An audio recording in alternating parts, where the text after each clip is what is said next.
اختاروا اسم الشيلة لأني قد أعطيتكم اسمها، واستعجلوا في الاسم لأني احتمال أنزلها بكرة إن شاء الله. بالله يا متابعيكم كلكم يا متابعين، أوكي، بما أني أعطيتكم الاسم فيهمني رأي الصغير قبل الكبير. أنا جاني اتصال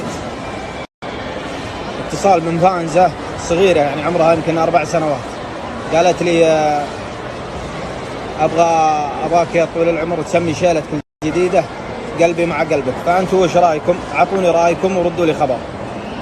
ايش رايك ابو نواف؟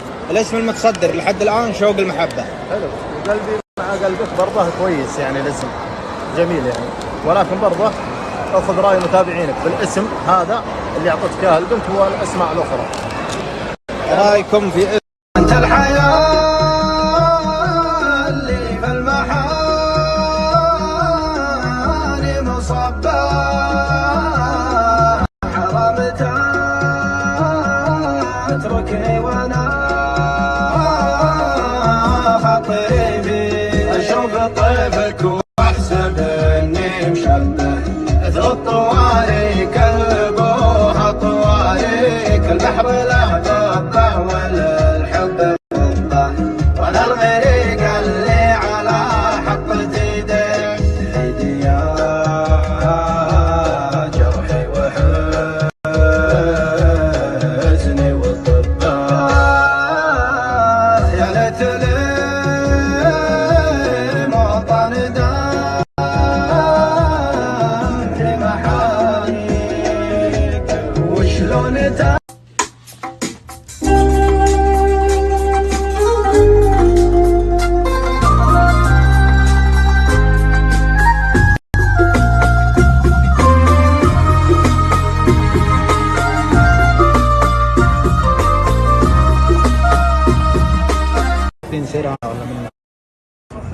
والله اني الليله لابس اللبس ما هو طيب، ما حسبت حساب ذا البرد يا ولد،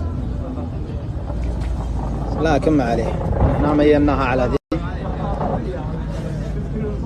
الشباب ما شاء الله مشتين، صقر لابس اسود وانت لابس اسود، ماخذين الاجراءات اللازمه انتم. ها وعادهم بين الدفايات.